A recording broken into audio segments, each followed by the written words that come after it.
হুজুর, আমরা জানি আপনি একজন বিশিষ্ট ইসলামী চিন্তাবিদ ও গবেষক। আমাদের দেশে ইসলামের অন্যান্য ফরজ ওয়াজিবের ব্যাপারে মুসলিমগণ অতটা আগ্রহী না হলেও কুরবানির সময় দেখা যায় বেশিরভাগ লোকই সামর্থ্যের কথা বিবেচনা না করে কোরবানির ব্যাপারে খুবই উৎসাহী হয়ে ওঠেন। এ ব্যাপারে আপনার মূল্যবান মতামত চাচ্ছি। বিসমিল্লাহির রহমানির রহিম। আসসালাতু ওয়াসসালামু আলা সাইয়্যিদিল মুরসালিন ওয়া আলা আলিহি ওয়া আসহাবিহি আজমাইন। 7 ব্যক্তির কুরবানি দিতে হবে না।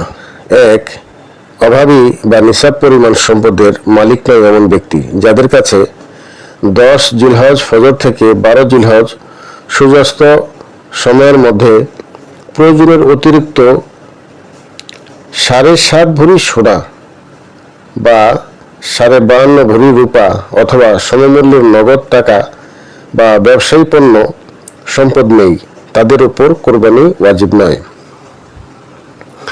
2, পাগল বা অপ্রাপ্ত বয়স্কের উপর কোরবানি ওয়াজিব নয়। 3, মুসাফির যিনি, তার উপর কোরবানি ওয়াজিব নয়।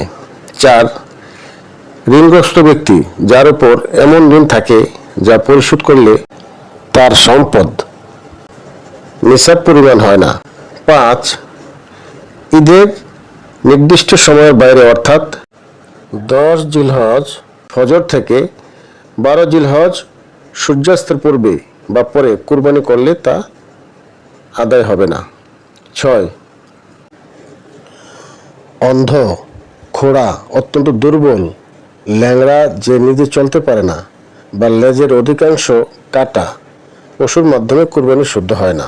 7, আল্লাহর সন্তুষ্টি নয় বরং শুধুমাত্র গোশত খাওয়ার নিয়তে যদি কেউ কুরবানি করে তবে তার কুরবানি শুদ্ধ হবে না। আল্লাহ পাক সূরা হজের 37 নম্বর আয়াতে উল্লেখ করেন, লা ইয়ানালাল্লাহু লুহুমুহা ওয়ালা দিমাউহা ওয়ালাকিন ইয়ানালুহু তাকওয়া মিনকুম। কুরবানির রক্ত বা মাংস আল্লাহর কাছে পৌঁছায় না, বরং পৌঁছায় বান্দার তাকওয়া। এছাড়াও হারাম উপার্জন বা সুদের টাকায় কেনা পশু কুরবানি করলে তা আল্লাহর দরবারে কবুল হয় না। সহিহ মুসলিম হাদিস নম্বর 1015-তে বর্ণিত আছে, আন আবি হুরায়রা রাদিয়াল্লাহু তাআলা আনহু قال قال رسول الله صلى الله عليه وسلم إن الله طيب لا يقبل إلا طيبا। আল্লাহ পবিত্র, তিনি পবিত্র বস্তু ছাড়া কিছু কবুল করেন না। ওমা আলাইনা ইল্লাল বালাগ।